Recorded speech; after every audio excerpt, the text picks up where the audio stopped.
કે મિત્રો સ્વાગત છે તમારું અમારી ચેનલમાં। છેલ્લા કેટલાક દિવસથી માવઠાનો માર છે એ સૌરાષ્ટ્ર કચ્છ ગુજરાતમાં જોવા મળી રહ્યો છે। મિત્રો પશ્ચિમી વિક્ષોભ સતત પશ્ચિમ તરફથી નીચે તરફ આવી રહ્યા છે। તમે જોઈ શકો છો અહીં નકશામાં એરો દર્શાવ્યો એ પ્રમાણે નીચે આવે છે અને સૌરાષ્ટ્ર કચ્છ ગુજરાતમાંથી પસાર થઈ અને ઉત્તર ભારત તરફની પેટર્ન છે છેલ્લા કેટલાક દિવસથી જોવા મળી રહી છે।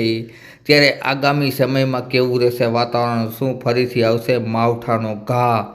ખેડૂતો માટે મોટા સમાચાર। વિડીયો શેર કરી દેજો બધા ખેડૂત મિત્રો સુધી। આ વિડીયો છે મહત્ત્વના સમાચાર માટે જોવો પૂરો વિડીયો।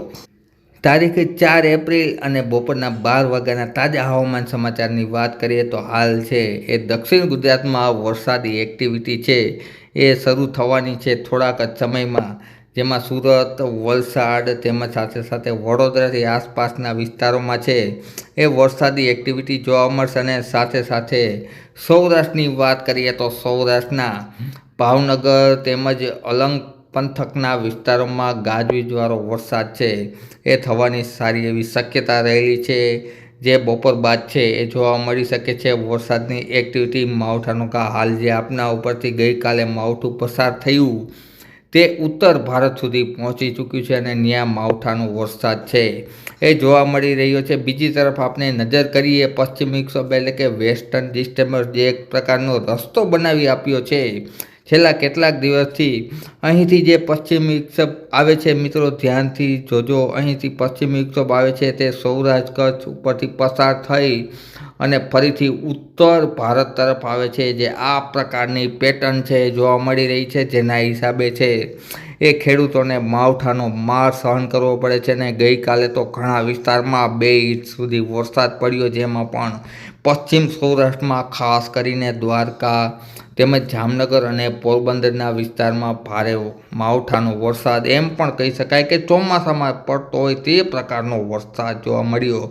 ત્યારબાદ મિત્રો આપણે આગળની વાત કરીએ છીએ તો રવિવારના દિવસે છે એ વહેલી સવારથી ફરીથી કસરૂપી વાદળો અલગ અલગ વિસ્તારમાં જોવા મળશે, જેમાં સૌરાષ્ટ્ર કચ્છના વિસ્તારમાં અને તળ ગુજરાતમાં અમદાવાદ, વડોદરા, ભરૂચ આસપાસના વિસ્તારોમાં જોવા મળશે મિત્રો। ત્યારબાદ આપણે વાત કરી તો આ કસરૂપી વાદળો છે એ 10-11 વાગ્યા સુધી જોવા મળશે અને બપોરના 12થી લઈ અને સાંજના 7 સુધીમાં ફરીથી છે એમ કહી શકાય કે અમુક વિસ્તારમાં છાટાછૂટી જેવું માવઠું થઈ શકે છે। જો કે બહુ મોટું માવઠું થવાની શક્યતા નથી, ફક્ત સીમિત વિસ્તારમાં છે એ તમે જોઈ શકો છો। અહીં વાદળછાયું વાતાવરણ ભાણવડ તેમજ કલ્યાણપુરના આસપાસના વિસ્તારોમાં બતાવે છે, તેમાં બાય ચાન્સ છાટાછૂટી જેવું માવઠું થઈ શકે છે મિત્રો। ત્યારબાદ આપણે આગળની વાત કરીએ તો ફરીથી પવનો છે સાંજના સમયે પશ્ચિમના પવનો થશે મિત્રો। પવનનો પશ્ચિમના છે એ યોગ્ય આ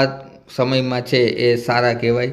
ત્યારબાદ આપણે આગળની વાત કરીએ 6 તારીખની તો 6 તારીખના રોજ છે એ ફરીથી તમે જોઈ શકો છો અરબ સાગરમાંથી વાદળનો પ્રવાહ છે એ શરૂ થશે મિત્રો, પરંતુ સૌરાષ્ટ્ર કચ્છ ગુજરાતમાં છે એ બપોર બાદ છે એ અમુક વિસ્તારોમાં ખાસ કરીને પાકિસ્તાન અને કચ્છ બોર્ડરની આસપાસના વિસ્તારમાં સીમિત વિસ્તારમાં છૂટાછવાયા વિસ્તારમાં છે હળવું ઝાપટું જોવા મળી શકે છે 6 તારીખના રોજ।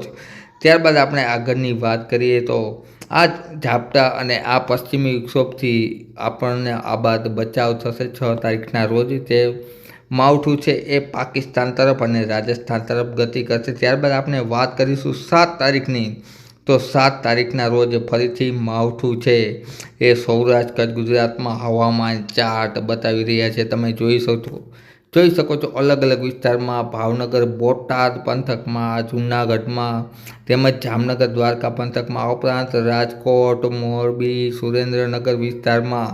દક્ષિણની વાત કરીએ તો દક્ષિણમાં પણ ઉના તેમજ વેરાવળ, જૂનાગઢ આ ઉપરાંત અમરેલી, મહુવાના દરિયાકાંઠાના વિસ્તારોમાં ફરીથી માવઠું છૂટા છવાયા વિસ્તારમાં 7 તારીખના રોજ જોવા મળશે મિત્રો। પરંતુ 7 તારીખના રોજ જે માવઠું થશે તેની તીવ્રતા છે એ ઘણી ઓછી જોવા મળશે, એટલે કે છૂટાછવાયા વિસ્તારમાં પણ સીમિત વિસ્તારમાં જોવા મળશે, પરંતુ માવઠું થવાનું છે એ પાકું છે. કયા વિસ્તારમાં થશે એ બાબતે હજુ પણ આપણે આવતીકાલે વિડીયોમાં માહિતી મેળવીશું. અને જો અમે જોઈ શકો છો ગાંધીધામ, નલિયા, માતાનો મઢ, ભુજ વિસ્તારમાં પણ માવઠું થવાની શક્યતા સારી એવી રહેલી છે 7 તારીખના રોજ. ત્યારબાદ મિત્રો આપણે આગળની વાત કરીએ તો 7 તારીખના રોજ સાંજના સમયે છે ઉત્તર ગુજરાતના વિસ્તારોમાં પણ માવઠાનો પ્રહાર જોવા મળશે, જેમાં ખાસ કરીને વાવ, થરાદ, પાલનપુર, રાધનપુર, મહેસાણા, કડી, કલોલ, અમદાવાદ તેમજ અરવલ્લી, સાબરકાંઠા વિસ્તારોમાં, હિંમતનગરમાં ઉપરાંત દાહોદ સુધીના વિસ્તારોમાં છે એ છૂટાછવાયા વિસ્તારમાં માવઠું થશે મિત્રો. ત્યારબાદ 8 તારીખની વાત કરીએ તો 8 એપ્રિલથી વાતાવરણ છે એ ધીમે ધીમે ફરીથી ચોખ્ખું થશે અને 8 તારીખના રોજ કોઈપણ પ્રકારનું માવઠું જોવા નહીં મળે. ત્યારબાદ આપણે 9 તારીખની વાત કરીએ તો 9 તારીખના રોજ પણ છે એ કોઈ ખાસ પ્રકારનું માવઠું જોવા નહીં મળે, ફક્ત વાદળ છે એ સીમિત વિસ્તારમાં જોવા મળશે. અને 10 તારીખના રોજ પણ વાતાવરણ છે એ સનશાઇન એટલે કે બ્લુ સ્કાય એટલે કે એકદમનો સૂર્યનો તાપ જોવા મળશે. અહીં તાપમાનની વાત કરીએ તો હાલ 2 દિવસ છે તાપમાન સામાન્યથી થોડું નીચું જોવા મળશે, પરંતુ 9 અને 10 તારીખે બાદ છે તાપમાનમાં ફરી વધારો થશે, એટલે કે તાપમાન છે એ મુખ્યત્વે છે એ 37થી લઈ અને 38 ડિગ્રી જેટલું પણ મિત્રો જોવા મળી શકે છે 8, 9 અને 10 તારીખના રોજ સૌરાષ્ટ્ર ગુજરાતમાં. ત્યારબાદની આપણે વાત કરીએ તો 11 તારીખની વાત કરીએ તો હાલ કોઈ પશ્ચિમી વિક્ષોભ છે એ આવવાની શક્યતા રહેલી નથી, પરંતુ 13 તારીખ બાદ ફરીથી તમે જોઈ શકો છો એક પશ્ચિમી વિક્ષોભ છે, મજબૂત પશ્ચિમી વિક્ષોભનો દક્ષિણ છેડો છે એ ફરીથી સક્રિય થઈ રહ્યો છે વાદળનો સમૂહનો. તો આગામી ફરીથી એપ્રિલની 14 કે 15 એપ્રિલના રોજ ફરીથી છે એ માવઠું આવી શકે છે, જે બાબતે આવનારા વિડીયોમાં તમારી સમક્ષ માહિતી અમે રજૂ કરતા રહેશું. માટે અમારી ચેનલ સબસ્ક્રાઈબ કરી લેજો મિત્રો. હવામાનની પડે પડની ખબર તમારા કામની છે મિત્રો. વિડીયો જોવા બદલ ખૂબ ખૂબ આભાર.